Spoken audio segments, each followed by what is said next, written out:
Hey guys, how's it going? Today we're going to look at a few of my older retro devices, and today we're going to be looking at a few HTC phones. I think HTC is one of the pioneers of the smartphone industry. They started with Windows Mobile and then they shifted gradually over to Android later. They were actually the first adopter of Android. Um, More on that later. Right now, I have a phone in front of me. Yes, this is a phone, believe it or not. It doesn't look like one, but this is the HTC Advantage X7500, which came out in 2007. It runs Windows Mobile 5 Pocket PC Phone Edition. I've actually shown this device and the later devices you'll see in this video. I've shown it to you I've shown it to you guys in other older videos I've done before, but I never actually went really into depth with them, and I never actually turned them on, so you guys can really see what the operating systems were like. So I'm going to do that with you guys today. So yeah, this is the HTC Advantage X7500. It is a really unique device. You can tell it kind of looks like a mini laptop type of device. And this is one of a few devices that HTC released in the mid-2000s that looks and performs like a laptop, but it's actually a phone. The other one I've shown you is the HTC Universal, also known as the iMate Jazz Jar. And I've shown you guys that one booting up into Windows Mobile 5 as well. This runs the same operating system, I believe. I can do a quick spec rundown, but I don't know if you guys would really care about these older phones and their specs. But yeah, Intel X-Scale processor. The X-Scale was a really popular mobile processor before Qualcomm came in with their Snapdragon. 624 megahertz, 128 megs of RAM, and 8 gigabyte hard drive. And this one actually had a successor to it, which was the X7510, and they look pretty similar. I think the only thing updated about the X7510 is the keyboard is replaced with a more membrane type of keyboard, and the operating system's updated to Windows Mobile 6.1. Otherwise, they're quite similar. I think they might have more like RAM or storage or something like that, but the form factor doesn't change all too much. But the form factor is quite unique about this phone, isn't it? I mean, just imagine holding up this device to your face. I mean, it's a massive looking device. And yeah, this is a 5-inch screen. I know 5 inches doesn't seem like much, you know, going by today's standards, but I think what makes this device so huge is the fact that it's a 5 by 5 inch screen. So yeah, this device has a almost perfectly square screen, which is 5 by 5 inches, and that's what makes it so huge. Now when you think of a 5-inch screen, you're thinking of, okay, that's the diagonal, right, is 5 inches, but in this device is actually a full 5 by 5, which is that's a massive screen area, which is why it looks more like a tablet than an actual phone. But yeah, going device functions, we have an OK button right here. We have a Windows button right here. Again, this is running Windows Mobile. Internet Explorer button. Crazy, we'll have to see what that does later on. We have a VGA camera for video conferencing, yes, which is, I think this is meant for business users, of course.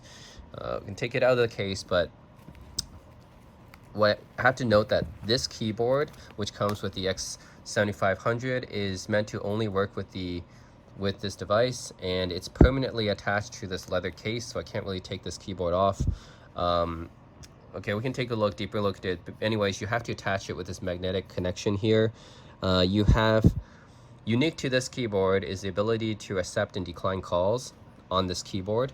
I mean, when was the last time you saw a keyboard that could accept and decline calls, right?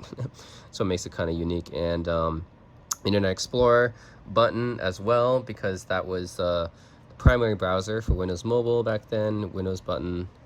I'm not sure what that does. Webmail, okay, contrast, brightness, that's fine. And the keys feel very, very, I don't know, they're very stiff. They're not really easy to type on, but what do you expect? This is this is way before any of the hybrid laptops and stuff came out in the later 2010s, right? So yeah, what do you expect? It's mid-2000s, right? And this was actually a pretty unique idea for the time. Okay, so this device, let's take a look more at it. On the side here, you have the power button, along with, this is, I'm not sure what this is actually. Some kind of Looks like some kind of connection status or something like that. I'm not sure if this actually has Bluetooth or not. If it does, it's a very primitive version. Oh, it's Bluetooth 2.0, okay. And it has Wi-Fi 802.11g, which is standard for the time. Still not sure what that is. This is camera button, looks like. So you can take pictures with this thing. This has 3 megapixel camera, yeah. Stylus, of course, because this is a resistive touchscreen. This is before the iPhone. So, or rather, just right after the iPhone came out. Yeah, 3 megapixel camera on the back. I have to keep it connected because the battery is really bad on these devices. And you have a mini SD card slot. Ooh, you don't see those often. There's a mini SD card slot. Okay. Yeah, you see, you know, you have micro SD and you have full size SD. Mini SD is not very common at all. Okay, anyways, guys, yeah, this is a very, very tablet-like looking device, but it is actually a phone. So believe it or not, you actually can hold this up to your face and call people with it. Okay, let's boot it up. Enough with the chit chat. Okay, show me what you got, HTC. Now, I'm guessing this will be very similar to what we saw in the iMate Jazz Jar or the HTC Universal, which is you have the HTC bootloader and it should go into Windows 5 Pocket PC mode. Yep, here it goes. Runs the same version as the Universal, so I don't expect it to look too different.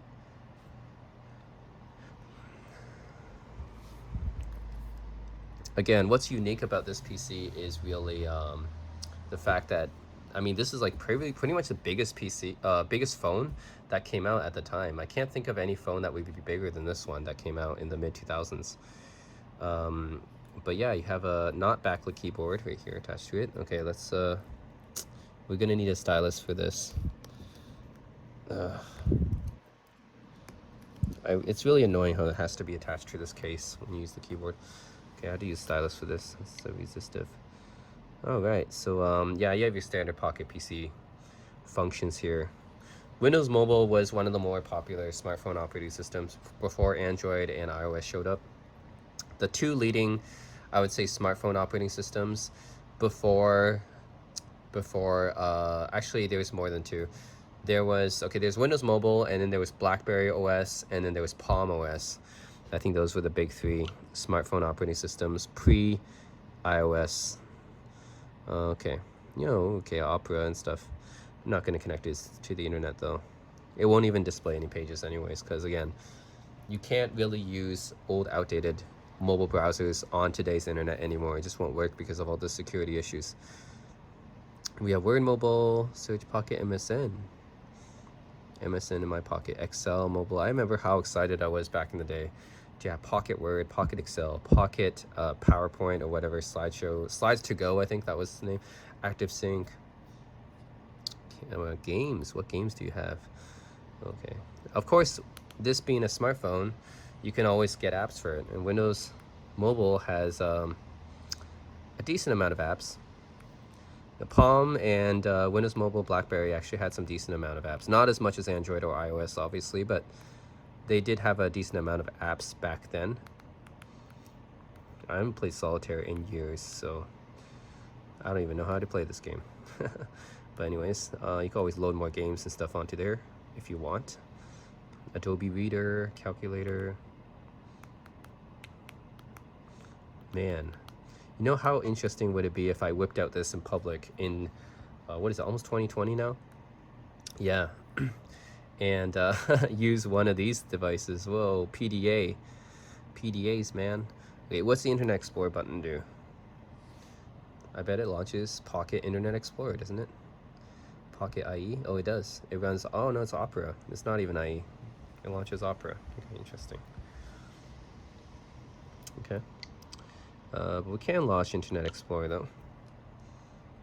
That is Pocket Internet Explorer. As a front-end software engineer, I can tell you I hate Internet Explorer enough. The fact that there was Pocket Internet Explorer just gives me the chills. I'm glad I didn't have to develop for that.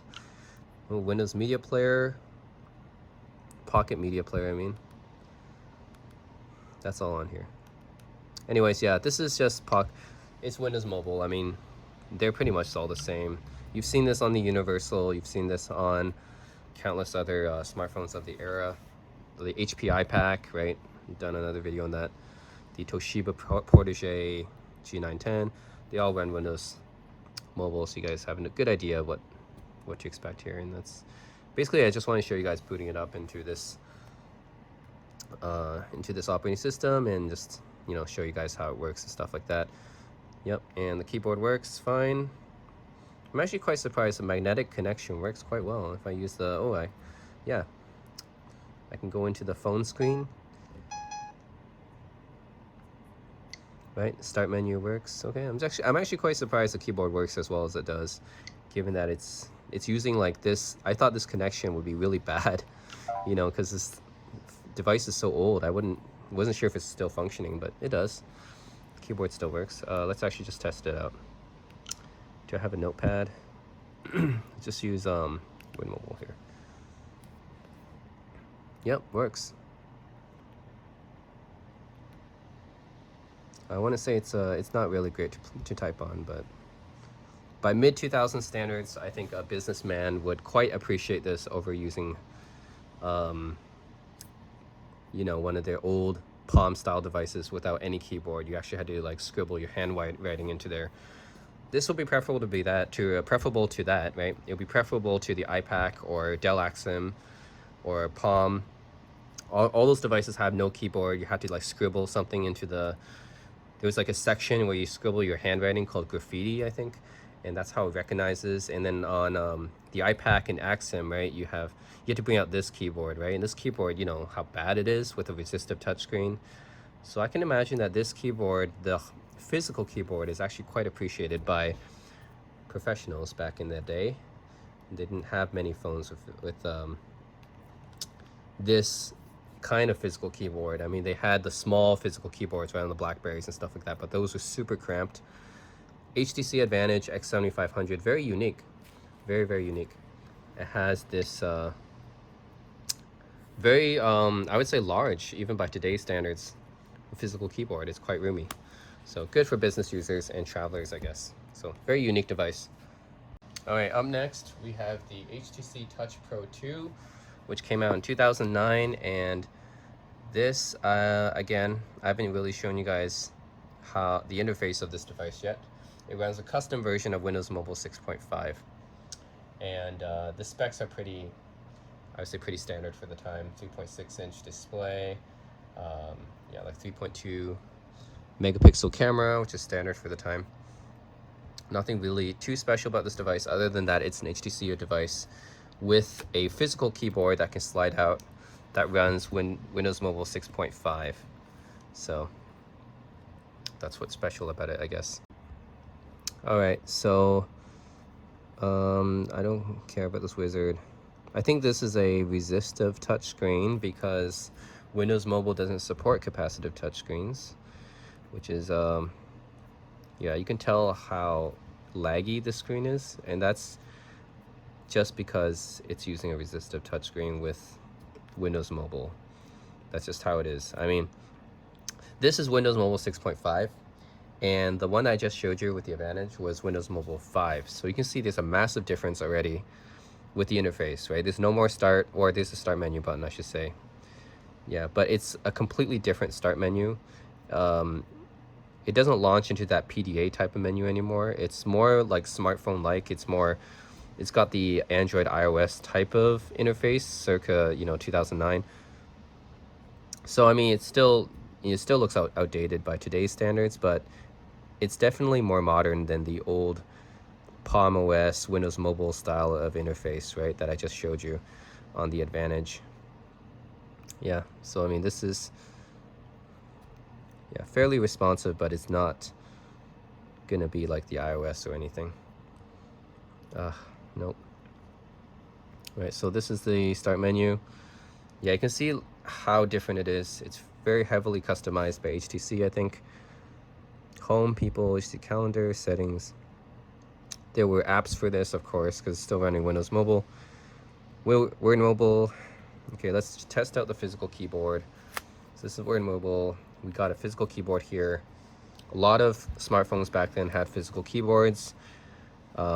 Physical keyboards were actually quite common all the way up until maybe 2013. I think they started dying out. Yeah. I mean, you still had the Motorola Droid, I think the Photon Q. HP even released, they kept the Palm name and they released the Palm Pre, stuff like that. So physical keyboards were a thing until probably until all the way up until 2013, because I know up until 2012 they were still releasing phones with physical keyboards. And it's decent to type on. But you know, that was back when the iPhone, iOS, or Android operating systems didn't have very, they had the on-screen keyboard, right? But it still wasn't very accurate. And I think that's why physical keyboards remained a thing up until iOS and Android improved, and then they improved to the point where people really didn't feel like the physical keyboard was much more accurate anymore, and therefore they weren't needed anymore. But still, some people, myself included, we still prefer, you know, to have the physical keyboard just for the tactile feeling, right? Just something you don't get with the on-screen keyboard. That's why I still have a BlackBerry Key 2, right? The only phone left on the market right now with the physical keyboard. Well, the FX Tech Pro is coming up, but BlackBerry, there's the Unihertz Titan, there's the Cosmo communicator, right? The Gemini PDA. There's a few smartphones still on the market with physical keyboards, but they're really, really niche. Yeah, they're not common anymore. Oh, what the heck? Okay, well anyways, this is the power button right here on top. You can barely see it. Then you got the call hang up buttons. You got physical buttons for this, you know, Windows button for start menu, back button. Charges via a mini USB connector, not micro, mini USB. Headphone jack. Oh, they do give you a stylus, I think. Yep, that's how you know it's a resistive touchscreen. They give you a stylus. Of course, we still use styluses these days. It's just called the Apple Pencil. But, you know, they're different now. I think that's it. Oh, you got volume rockers on the side as well. That's about it. You have to use a stylus. You can still use this as a PDA, do your calendar PIM stuff. Internet. Isn't that the best browser name? It's just browser. Whoops. Don't think this phone would actually work very well. I mean, it does have 3G. The thing is, 2G doesn't really work anymore because most of the cell phone carriers in the US right now deactivated 2G. And in Canada as well, they deactivated 2G. And but I think 3G might still work if you have a 3G only phone. This runs HSPDA, right? If it runs HSPA, might, which is 3G, enhanced 3G, it might be okay. Anyways, guys, this is the custom HTC Windows Mobile 6.5 interface with a physical keyboard, which it works quite well. I mean, it's yeah, it's okay. Not the best physical keyboard on a phone I've used, not the worst. It's all right. Who's it even dialing? I don't know. Okay. Visual voicemail with an MSN icon. Interesting. Bing. That's still there. Opera. I'm not sure how popular Opera is still. Camera, it's not going to be very good. YouTube. Probably won't be able to work with that anymore. You can install more apps on this. Obviously, it's Windows Mobile, so you can still download stuff and sideload Windows Mobile apps onto it. I'm sure there's still a community of people who support Windows Mobile, even though it's a discontinued operating system. It's there were a lot of devices sold with Windows Mobile, so I'm sure there's still a community for it, just like there is for Palm OS, right? And even WebOS, or even Symbian, right? All right. Anyways, guys, the HTC Touch Pro 2 with this custom Windows Mobile 6.5 interface. That's how it's like, and Other than that, the specs are nothing home to really write about. This is just another chapter in an HTC's history of their smartphone business. The next phone I'm going to show you is very interesting. This is the HTC Dream, also known as the T-Mobile G1. This is the very first Android phone that ever came on the market for consumers, and that's what kind of makes it special. I think it runs Android 1. It can be updated up to Android 1.6. Yeah, a really old version of Android. But if you guys are interested, I'm gonna boot it up and show you guys. Which it came with Android 1.5, I believe. And when I bought this phone, it basically came new in the box. Sorry, I threw away the box, but at least I'll show you guys what the original Android 1.5 came like, which was like when it came out, which is like basically the first version of Android, and show you guys exactly how much things have changed. I mean, you guys are probably using an Android phone right now, so yeah, I'll boot it up and show you guys the interface. Just a quick spec rundown on this thing. It's nothing too special. It's running a Qualcomm, very early Qualcomm processor with I think 120 megs of RAM, 3.2 megapixel camera on the back. Notice it has Google branding on the back, with Google it says. It has all these physical buttons on the front here. We don't have physical buttons for Android phones anymore, but this was the first one. Even had a menu button. Had this little optical, not optical, but it has a, it's not optical because it is actually, you can roll it. It's kind of like a roller ball thing. So you know those mice with, I forget exactly the name for it, but it has a roller ball on it. I don't know how else to call it, but it has like a roller ball. This is the exact same thing on a miniature scale. Has accept and decline calls, home screen, back, all physical. And still this this form factor is quite unique. It's kind of like, it's not exactly like the HTC Pro, right? It's completely flat, and it has the keyboard that just pulls out, that slides out like this, right? Which is fairly common. T-Mobile G1 has kind of a slant right here, maybe to make it more ergonomic for calling people. And then the keyboard actually slides up like this. It's not exactly a straight slide out. It's kind of like, you see this? It's kind of like a hinge, right? A hinge mechanism, which is still unique. I think I haven't seen many other phones do that. It charges via a mini USB, not micro. And I'm looking for the headphone jack. I'll be surprised. It should have a headphone jack, because every phone had a headphone jack back then. Very interesting if it doesn't. Has volume rockers on the side. Camera shutter button, something missing from phones these days as well. And interesting, it might not even have a headphone jack, which I'm completely surprised by since this was 2008. All right, well, let's turn it on. Show you guys. The T-Mobile G1, yes. I'll show you guys the first version of Android, which is the first Android phone running the first version of Android. Wi-Fi G, Bluetooth 2 plus EDR, enhanced data rate. How long has it been since I've seen that? GPRS and Edge connectivity. But it has UMTS and HSPDA, so it means it does have 3G support. Yep. 2008, I think most phones had 3G support back at that time, even the iPhone. Yeah. Android, look at that. The very first, branded by Google. It's kind of like when Google started making their own devices, like the Nexus tablets and stuff like that, and they just brand everything Google. It's got to be like in your face like that. I don't think, is this a resistive touchscreen? There's no stylus. Touch the Android to begin. Okay, I'm gonna skip that. So if I press skip here, then it's just gonna force me to create an account or sign in with a Google account. There's no option just to not sign in. I mean, at least with modern Android devices, you have the option not to sign in with a Google account, right? Seems like this one I don't have an option. I have to use an account, which is pretty much impossible because I can't connect to the internet. So if I go to menu, which only wireless settings here, yeah, there's no option to really connect it to Wi-Fi even. So, and obviously this is not going to work with my current SIM card. So, okay, I'm sorry guys, I can't really show you the operating system.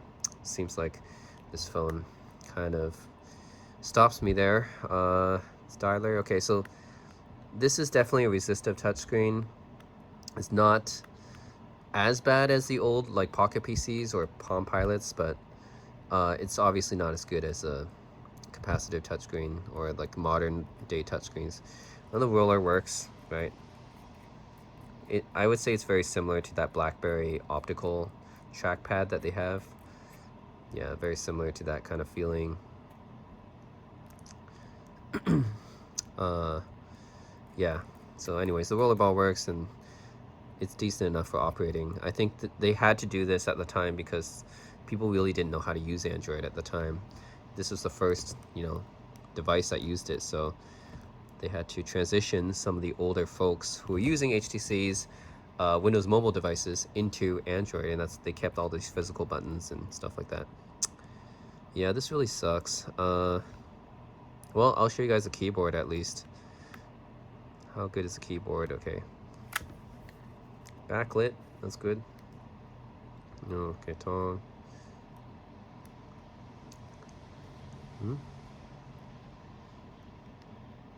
Yeah, it means an okay keyboard. I think I might prefer the one on the Touch Pro 2 more, but yeah, it's just alright.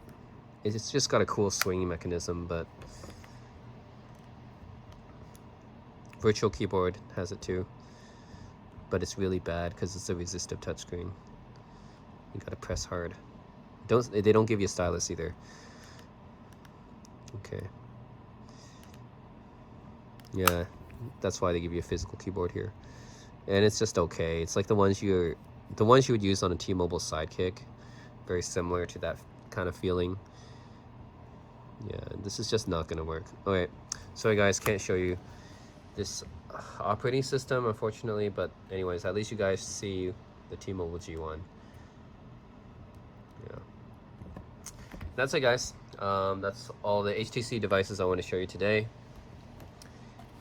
These three. All right, and let me know if you have any questions. Thanks for watching.